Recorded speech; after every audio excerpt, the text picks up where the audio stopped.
కుడుతున్నాయంటూ కూడా అధికారులు చెప్తున్నారు. కాసేపు బయట తిరగాలంటేనే కళ్ళు తిరిగే పరిస్థితి ఏర్పడుతుంది. ఫిబ్రవరి నుంచి కూడా ఎండలు హోరెత్తిస్తున్నాయి. ఇక మార్చి మొదటి వారం పూర్తవకముందే ఉష్ణోగ్రతలు పెద్ద ఎత్తున పెరుగుతున్నాయని కూడా అధికారులు చెప్తున్నారు. ఇకైతే ఖమ్మంలో ప్రస్తుత పరిస్థితి అక్కడ ఎలా ఉంది, అక్కడ ఎండలు ఏ విధంగా ఉన్నాయి కూడా మా ప్రతినిధి ఉపేంద్ర అందిస్తారు. ఉపేంద్ర చెప్పండి, ప్రస్తుతానికి ఖమ్మంలో పరిస్థితి ఎలా ఉంది, ఎండలు ఎన్ని డిగ్రీల వరకు ప్రస్తుతానికి నమోదవుతున్నాయి, ఇంకా దాదాపు మార్చి ఆఖరి వారం వచ్చేసరికి ఇంకా ఎక్కువ పెరిగే అవకాశాలు ఉంటాయంటూ కూడా అధికారులు చెప్తున్నారు.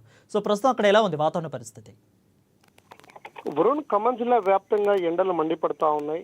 ఫిబ్రవరి చివరి వీక్ నుంచే ఎండలు తీవ్ర స్థాయిలో ఏప్రిల్ మే నెలను తలపించడంతో ప్రజలు భయాందోళనకు గురవుతా ఉన్నారు. ఎన్నడూ లేని విధంగా ఈ సంవత్సరం వర్షాభావంతో పాటు తీవ్రమైనటువంటి ఎండలు కూడా విపరీతంగా పెరగడంతో ఇంటికే పరిమితం అవుతున్న నేపథ్యం కనబడతా ఉంది. సహజంగానే ఎండలకు సంబంధించి మార్చి ఎండింగ్ నుంచి లేదా ఏప్రిల్ మొదటి వారం నుంచి తీవ్ర స్థాయిలో ఎండలు తీవ్రతరం అవుతాయి. కానీ ప్రస్తుతం ఉష్ణోగ్రతలు ఇప్పుడే టెంపరేచర్ దాదాపు 34 డిగ్రీల సెల్సియస్ ఉండడంతో జిల్లాలో ఉన్నటువంటి ప్రజలు ఆందోళనకు గురవుతా ఉన్నారు. ఇక్కడ నీటి ఎద్దడి కూడా భూమిలో ఉన్నటువంటి నీటి ఎద్దడి కూడా తీవ్ర స్థాయిలో పెరగడంతో కొన్ని చోట్ల కూడా వాటర్ సమస్య కూడా తీవ్ర ఇబ్బంది పడతా ఉంది. కొన్ని ప్రాంతాల్లో సాగర్ పరివాహక ప్రాంతంలో కూడా కొంత పొలాలకు సంబంధించి అవి కొంత ఉపశమనం పొందుతున్నప్పటికీ మొత్తంగా చూస్తే ఆ ఏరియాలో మాత్రం నీటి సౌకర్యం పరివాహక లేనటువంటి ఏరియా ఏదైతుందో అక్కడ మాత్రం తీవ్రమైనటువంటి నీటి హెద్దడి కనబడతా ఉంది. మొత్తంగా ఖమ్మంకి సంబంధించినటువంటి ఎండలకు సంబంధించినటువంటి ఇప్పటికే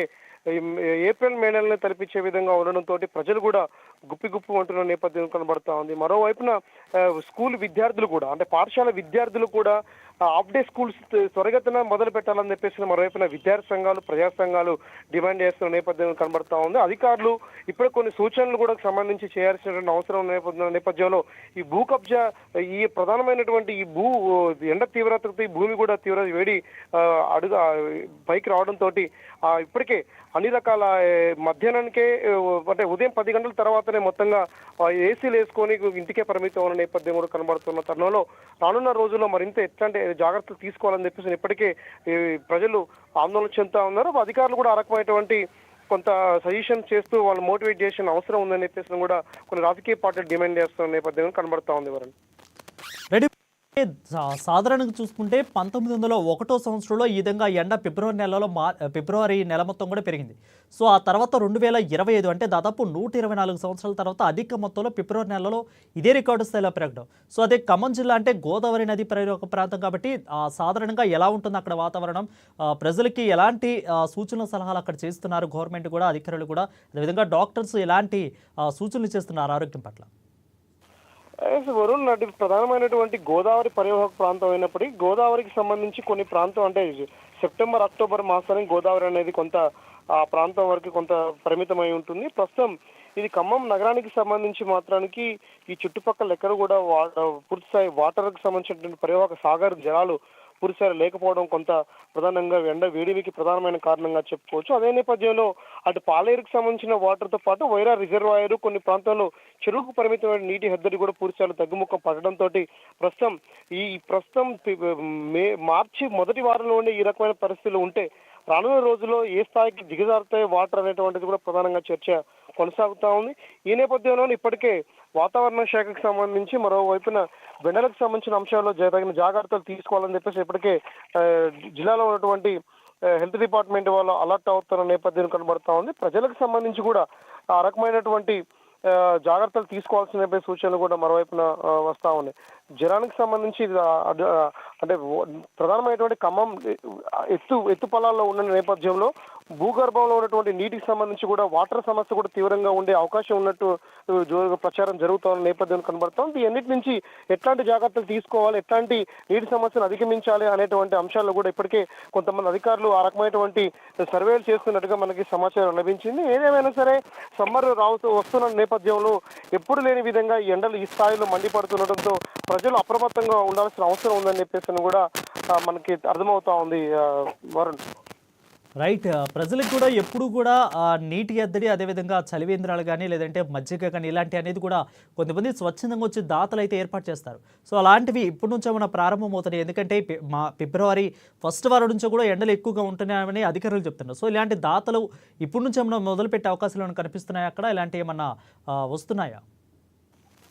అంటే వరుణ్ ప్రధానంగా మనం చెప్పుకుంటే ఈ సమ్మర్ లో ఎప్పటికైనా సరే ప్రధానమైనటువంటిది సమ్మర్ ఎప్పుడు వచ్చేసినా సరే చాలా మంది చలివేంద్రాలు ఏర్పాటు చేయడం, నీటి సహాయక చర్యలకు సంబంధించి కూడా కొంతవైపున ఏర్పాటు చేసే ప్రయత్నం కూడా చేస్తారు. ప్రస్తుతం ఆ రకమైనటువంటి ఏర్పాట్లు అంటే తీవ్రమైనటువంటి ఎండలకు సంబంధించి ఇంకా పెరగకపోవడంతో కొంత అంటే చలివేంద్రాలు లాంటి కానీ సహాయక కేంద్రాలు కూడా ప్రస్తుతం ఎక్కడ కూడా ఇంకా వెలవలేదు. భవిష్యత్ కాలంలో అవి మే నెలలో వరకు ఎక్కువగా ఏప్రిల్ చివరి వారంలో మొదలవుతా ఉంటే ప్రస్తుతం అది మార్చి ఫస్ట్ వీక్ ఎండలు తీవ్రతరం అవడంతో ఆ రకమైనటువంటి ఏర్పాట్లు కొంత స్వచ్ఛంద సేవా సంస్థలు ముందుకు వచ్చే అవకాశం కనబడుతుంది. కొన్ని ప్రజా సంఘాలు కూడా ఆ రకంగా ముందుకు వస్తాయని చెప్పేసి కూడా మరొక అంచనాలు వేస్తా ఉన్నారు. ఏదేమైనా సరే ప్రజలు ఎక్కువ బయటకు వచ్చినప్పుడు సరైనటువంటి అంటే వస్తువులు ఏదైతే తగిన జాగ్రత్తలు అంటే ఎండ నుంచి ఉపశమనం పొందేందుకు కోసం గొడుగులతో పాటు ఇతర కొంత చల్లదనం కోసం అక్కడక్కడ ఉపశమనం పొందాలి, నీటిని కూడా వాటర్ బాటిల్ని క్యారీ చేయాలని చెప్పేసినట్టు కూడా సూచనలు వస్తా ఉన్నాయి. ఎవరు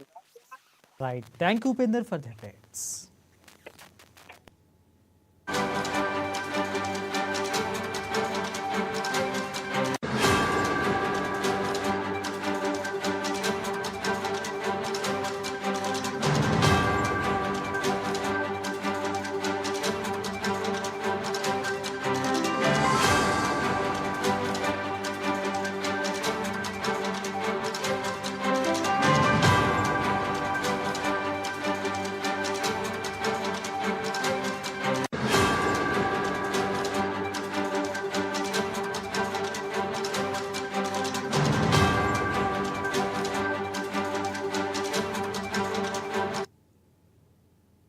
ఇక రాబోయే రోజుల్లో కూడా ఇదే కంటిన్యూ అవుతుందని అధికారులు చెప్తున్నారు. ప్రస్తుతం సాధారణం కంటే 2 నుంచి 3 డిగ్రీల ఎక్కువ ఉష్ణోగ్రతలు నమోదవుతున్నాయని అన్నారు. చాలా చోట్ల 38 డిగ్రీల వరకు కూడా టెంపరేచర్ నమోదవుతుందంటున్నారు. ఇక అధిక ఉష్ణోగ్రతలతో పాటు తీవ్ర స్థాయిలో వడగాల్పు కూడా వీస్తాయని వాతావరణ శాఖ అధికారులు చెప్తున్నారు. ఇక మరింత సమాచారం మా నిజామాబాద్ నుంచి ప్రతినిధి నవీన్ అందిస్తారు. నవీన్, చెప్పండి, నిజామాబాద్లో ప్రస్తుత పరిస్థితి ఏ విధంగా ఉంది? Thank you Varun. నిజామాబాద్ జిల్లాలో బాణుడు ఎండలు మద్దంచి కొడుతున్నాయి. ఉదయం నుంచి కూడా బాణుడు తన ప్రతాపాన్ని చూపిస్తున్నారు. అయితే ఉదయం 10 దాటేందంటే చాలు ఎండలు తీవ్రంగా మండుతున్న పరిస్థితి మాత్రం కనిపిస్తుంది. శనివారం నిజామాబాద్ జిల్లాలో 39 డిగ్రీల ఎక్కువ ఉష్ణోగ్రత నమోదైంది. అంతకంటే 3 డిగ్రీలకు అధికమైన రానున్న రోజుల్లో కూడా ఎండలు మరింత పెరిగే అవకాశం ఉందని కూడా వాతావరణ శాఖ చెప్తున్న పరిస్థితి మాత్రం కనిపిస్తుంది. గత 10 రోజులుగా ఎండలు తీవ్రంతో ఇటు ఇంట్లో నుండి బయట కూడా రాని పరిస్థితి ఉందని చెప్పవచ్చు. అయితే వ్యాపార సంస్థలు, ప్రైవేటు ఆసుపత్రులు కూడా కరెంటు వినియోగం పెరిగిపోతుంది. ఎండలు తీవ్రంగా ఉండడంతో భూగర్భ జలాలు కూడా అడుగుంటున్న పరిస్థితి మాత్రమే కనిపిస్తున్న పరిస్థితి మాత్రం చూడొచ్చు. అయితే గడిచిన డిసెంబర్ లో 92 మీటర్ల లోతులో ఉన్న గ్రౌండ్ లోకి వాటర్ పడిపోయిన పరిస్థితి మాత్రం ఉందని చెప్పు. ప్రస్తుతం నవపేట సిరికొండ మండలంలో 20 మీటర్ల లోతుకు గ్రౌండ్ వాటర్ వెళ్లిపోయిందిగా తెలుస్తుంది. అయితే మోపాల్, వర్ణి, బోధన్, కోటగిరి మండలంలో కూడా 15-20 మీటర్ల లోతుగా గ్రౌండ్ వాటర్ ఉన్నట్లుగా తెలుస్తుంది. ఎర్రపల్లి, రుద్రు, నందిపేట, మాక్లూరు, ఆర్మూర్, జక్కన్పల్లి, కమ్మర్పల్లి, దర్పల్లి, ఇందలోమట్టి మండలకు గరిష్టంగా 10 మీటర్ల లోతు కూడా గ్రౌండ్ వాటర్ పూర్తిగా పడిపోయిన పరిస్థితి మొత్తాన్ని కనిపిస్తుంది. నిజాం సాగర్ నుండి ఇప్పటికి వరకు వ్యవసాయానికి 5 టీఎంసీల నీటిని వినియోగించగా ఆ ప్రాజెక్టులో 10 టీఎంసీల నీటి మాత్రం ఉన్నట్టుగా తెలుస్తుంది. అయితే పూర్తిగా ఎండలు మండిపోవడంతో ఇటు తాగునీటికి, సాగునీటికి కూడా రానున్న రోజుల్లో తీవ్రంగా ఇబ్బంది పడే పరిస్థితి ఉందని చెప్పి కూడా తెలుస్తున్న పరిస్థితి మొత్తం కనిపిస్తుంది. అయితే ఉదయం 10 దాటిందంటే చాలు ఇటు ఎండలు విపరీతంగా ఉండటంతో ప్రజలు బయటకు వెళ్ళాలని పరిస్థితి మాత్రం ఉందని స్పష్టంగా చెప్పొచ్చు. అయితే ముఖ్యంగా ఇటు ఎండలు వేడిమి ఎక్కువ ఉండడంతో కూడా ప్రజలు కూలర్లో, ఏసీలో కొనేందుకు కూడా ఎక్కువ ఆసక్తి చూపుతున్న పరిస్థితి మొత్తం కనిపిస్తుంది. అయితే ఇప్పటి నుంచి కూడా గొడుగులు, ఖర్చులు పెట్టుకుని మరి బయటకు వెళ్తున్న పరిస్థితి మాత్రం స్పష్టంగా కనిపిస్తుంది. అయితే ముఖ్యంగా అవసరమైతే తప్ప బయటకు వెళ్ళవద్దని చెప్పి కూడా వైద్యులు చెప్తున్న పరిస్థితి కనిపిస్తుంది. అయితే ఏదైనా అత్యవసర పరిస్థితుల్లో బయటకు వెళ్ళాలని చెప్పి తగిన జాగ్రత్తలు తీసుకొని వెళ్ళాలని చెప్పి కూడా చెప్తున్న పరిస్థితి మొత్తం స్పష్టంగా ఉందని చెప్పవచ్చు. రైట్, నవీన్, అయితే ఆ అధికారులు అయితే పూర్తిగా ఈ మార్చి నెల ఆఖరికి అయితే ఇంకా ఎండ తీవ్రత పెరిగిద్ది అంటున్నారు. ఇక రోహిణి కార్తెం రాకముందే కూడా ఎండలు పూర్తి స్థాయిలో దంచి కొడతాయంటూ కూడా అధికారులు అయితే చెప్తున్నారు. సో అదేవిధంగా డాక్టర్స్ దీనికి ప్రత్యామ్నాయంగా వాళ్ళు ఎలాంటి జాగ్రత్తలు అయితే చెప్తున్నారు? సో ఇలా ఉండండి, అదేవిధంగా శీతల పానీయాలు తాగండి, అలా ఎలాంటి జాగ్రత్తలు అయితే డాక్టర్లు చెప్తున్నారు?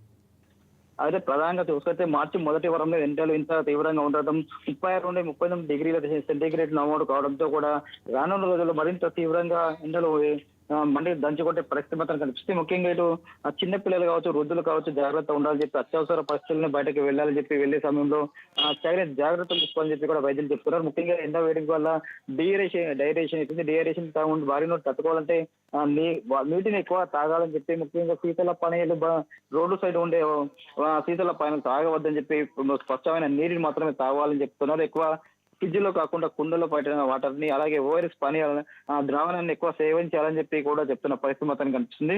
అత్యవసర పరిస్థితుల్లో బయటకు వెళ్ళని చెప్పి తగిన జాగ్రత్తలు తీసుకోవాలని చెప్పి కూడా ప్రజలు చెప్తున్న పరిస్థితి మొత్తం ఉందని చెప్పొచ్చు. ఎందుకంటే చిన్న పిల్లలు కావచ్చు, పెద్దలు, వృద్ధులు కావచ్చు, ఇది ఎండ వేయడం వల్ల చాలా ఇబ్బంది పడుతున్న పరిస్థితి మాత్రం స్పష్టంగా కనిపిస్తుంది. అయితే దీనివల్ల శీతల పానీయాలు కాకుండా చెరుకు రసం కావచ్చు, పండ్ల రసాలు కావచ్చు, అలాంటి కావచ్చు, లేకుంటే నీటిని కూడా అధికంగా సేవించాలని చెప్పి కూడా వైద్యులు చెప్తున్న పరిస్థితి మాత్రం ఉందని చెప్పవచ్చు. Right, thank you Naveen for the updates.